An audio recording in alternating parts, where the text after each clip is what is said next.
Coffee, the second most valuable commodity in the world, second only to oil. Worldwide, people consume approximately 2 billion cups of coffee daily. The coffee industry in Kenya is noted for its cooperative system of production, processing, milling, marketing, and auction system. Stephen's Coffee from the slopes of Mount Kenya are one of the best producers of grade AA coffee in Kenya.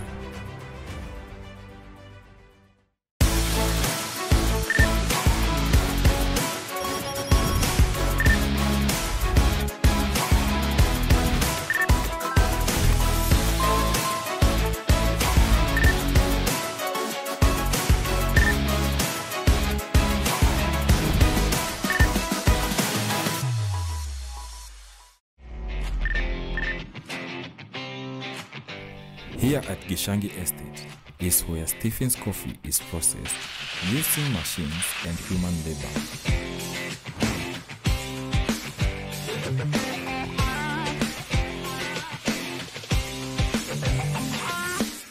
A lot of hard work is put to produce the final product that is rich in aroma. A number of steps takes place before the final product. But first, sorting and selecting.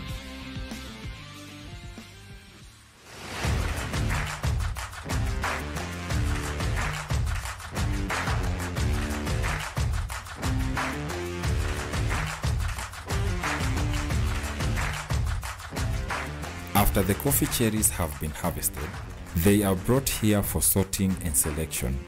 During this step, the workers remove the undried berries and dry ones.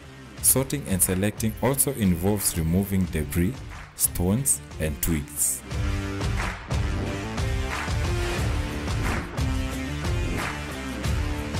The sorting and the selection stage is done. Now, we come to another crucial step, the pulping stage.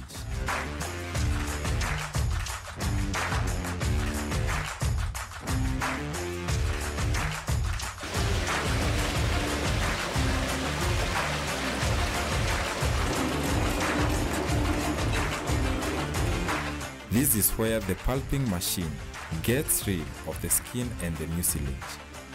The mucilage is a thick, gluey substance that is produced by the coffee plant.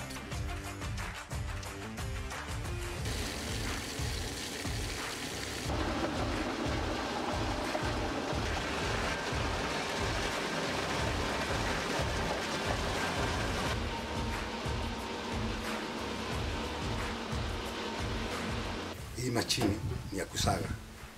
Kahawa ikitoka kwa samba inakuja kwa hopa, sheli hopa, inaingia hapa, inaitwa finda. Alafu inasagiwa hapa, inaitwa disc. Angalia hii ni disc. Na hii machini inasaga kahawa kilo 1000 kwa saa. Kwa hivyo ukiweka kahawa kilo 1000 kwa hopa, hapa nitatumia saa nzima.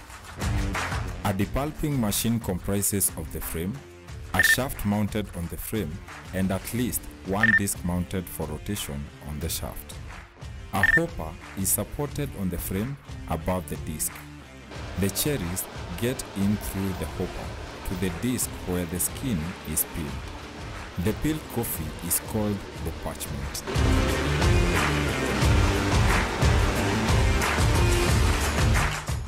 The pulping machine has already separated the beans into 4 types: P1, P2, P3, and PL.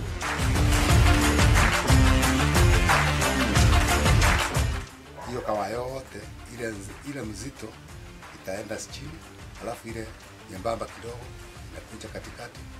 Ile nyembamba kabisa inatokea kwa ile inaitwa lifasa. Alafu inatokea hapo. Hiyo mzito inatokea hapa, inakuja na hii pipe inaingia kwa fermentation tanks. P1 inaingia kwa tangi peke yake. Haitakuwa na mchanganyiko wowote. Itakuwa clean. lakini itakuwa na maganda kidogo kidogo hivi.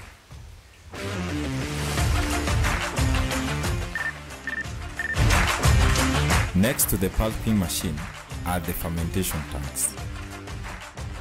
Fermentation is used for two main purposes.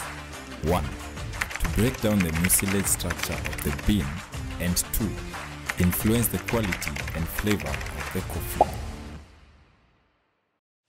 Kwa fermentation tank tunaiweka hapo kwa masaa 72 na masaa 72 inalingana na zoni.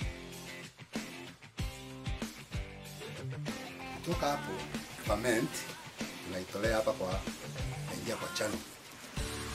After 68 to 72 hours, the parchment is washed, which takes us to the next step, the drying stage.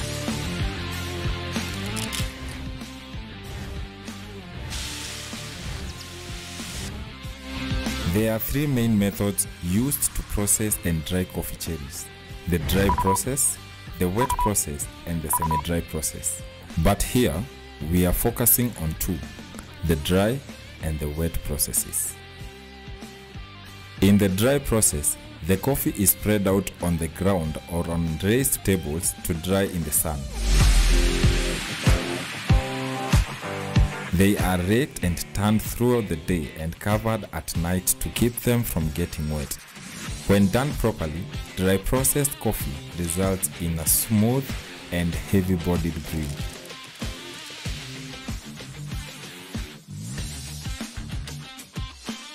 In the wet process, the beans are dried in the sun or in a hot air dryer.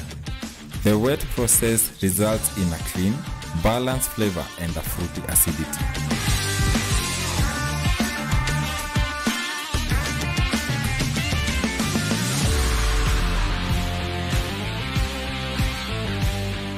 Kudhibitisha hii kahawa imekauka, lazima uishage kwa mkono.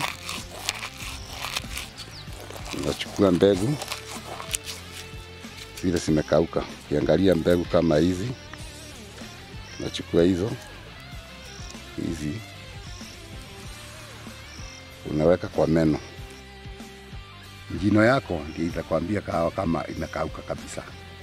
Hii kazi haitaki watu wamelewa ama mtu anatumianga pombe sana. Lazima uwe na akili timamu.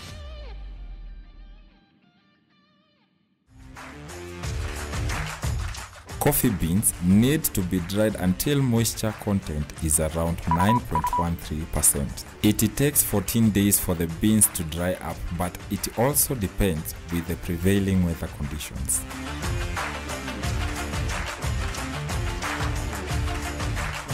Next is the storing stage. In this stage, coffee can be stored for several months or years depending on the temperature and humidity. Hii ndio store yetu. Ile tunaleta kahawa ile imekauka kabisa. Na ukiangalia hapa utakuta tuna magunia ile tumeweka kahawa. Hii ilirudisha ile baridi ya 11.2% ama 11.4%. Tukiweka hapa tunaipeleka kwa condition bin. Sasa hii inangojea kuelekea kwa mila.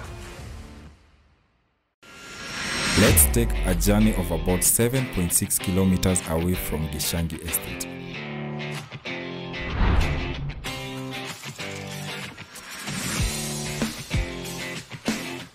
In Kerugoya town, this is where milling, cupping and roasting takes place.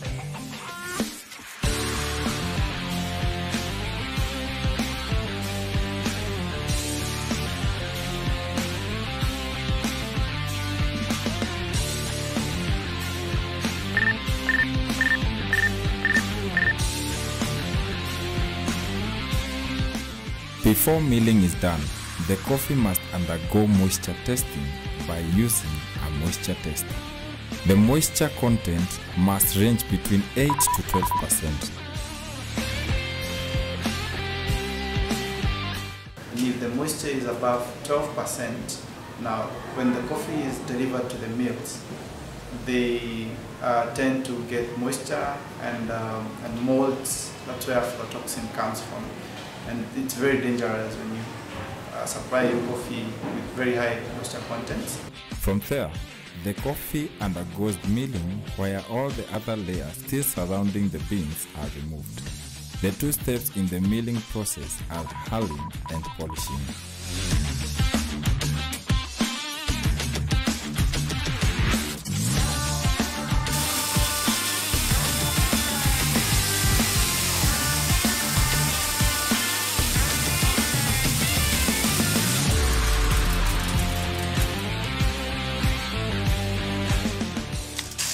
This is our final product. This is green coffee. We call it green coffee. It's ungraded. You need to get the milling loss. So from this is where you get the milling loss. So basically you're supposed to subtract the parchment minus the clean coffee.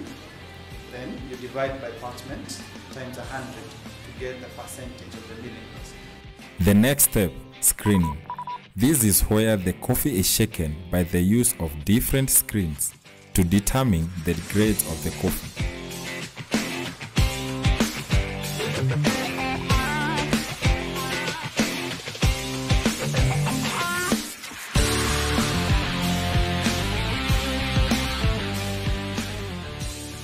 The importance of screening coffee is just a very simple thing, because when coffee is not well grinded, we will get different type of roast. One beans will roast fast, the other one will not roast properly because of the size of the bean. But when they are uniformly, those beans are they roast properly with one level of roast.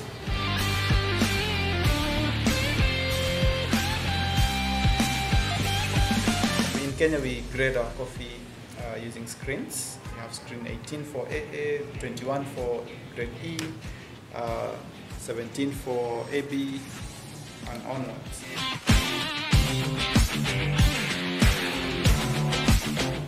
So we have our grade E. These are the biggest, or we call them the obese beans. These are the biggest. We have our AAs. Yeah. These are the most premium coffees. Then we have AB. We have PB. We have the C. And we have the T. The grade T.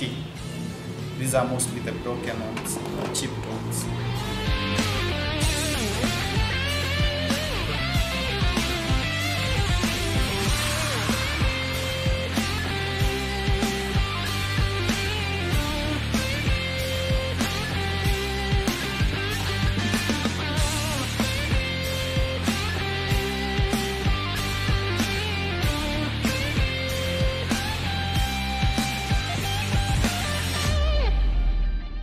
The coffee has now been graded, which brings us to the next step.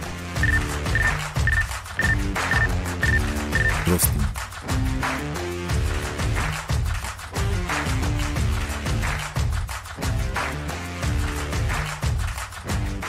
Mostly we do a medium where we roast the coffee anywhere between 8 minutes, maximum 12 minutes. And the reason we do a medium roast is this is where coffee produces or pronounces most of its flavors and characteristics.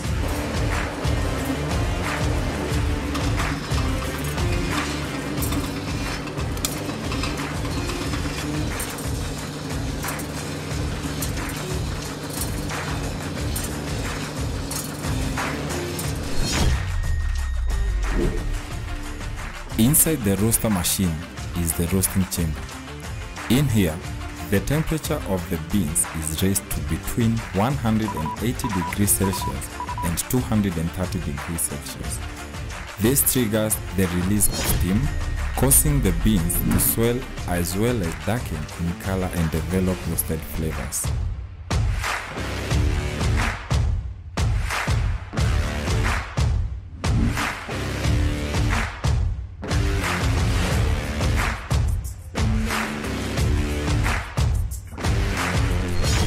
When the first crack of the coffee is heard, we just stay and wait a few minutes, then we hear the second crack. Then you remove the coffee into our roaster. That is where we get medium roast. The medium roast is where all the parameters in coffee are balanced.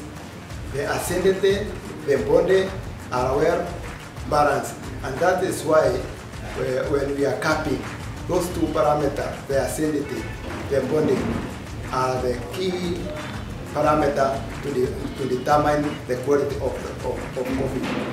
When the acidity is very harsh, that coffee is not good. When the acidity is lively, firm, that coffee is nice. After 8 minutes, the roasted coffee is now ready and can proceed to the next step. At this stage, the beans can be packaged after cooling, but first, another important thing has to be done. Cupping.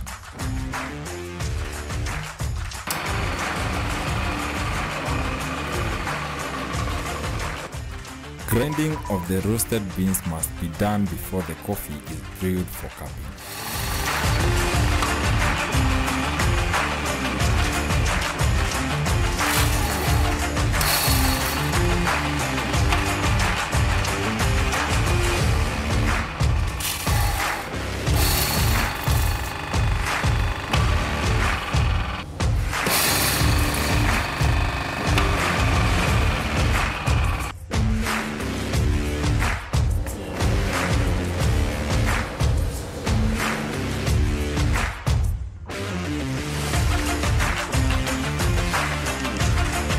The ratio we use for water to coffee is 8.5 grams of coffee to 150 mLs of water.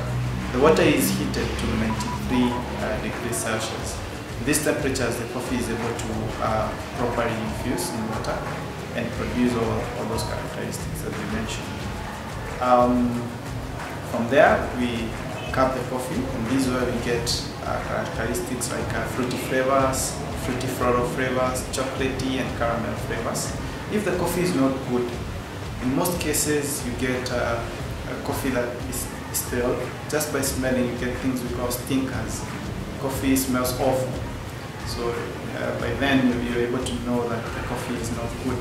And some of these things are defects that we say are from the primary processes. Because these stinkers are mostly found on washing channels. If the washing channels are not properly cleaned, the fermentation tanks are not properly cleaned, that's where we get the stinkers from. And they're very dangerous because they can make your coffee score move very, very low.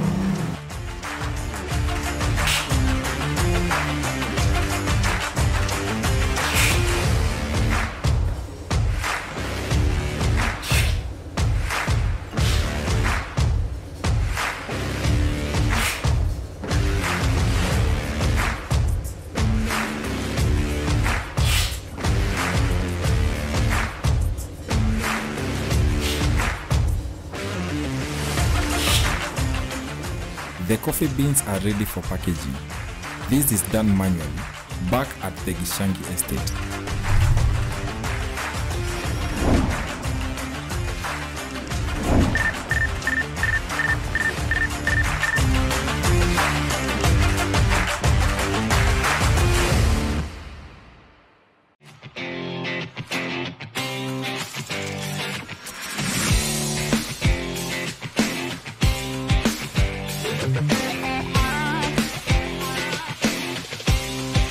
The ground coffee is packed in 20 grams packages, while the roasted beans are packed in 50 and 100 grams packages. Hapa ile napima ile roasted coffee na ndio hii, na tunapima 100 grams kwa kila kakaratasi. Ukiangalia hapa chini kuna weighing machine ama kilo ya kupima. Hiyo ni ile tunapima nayo 100 grams.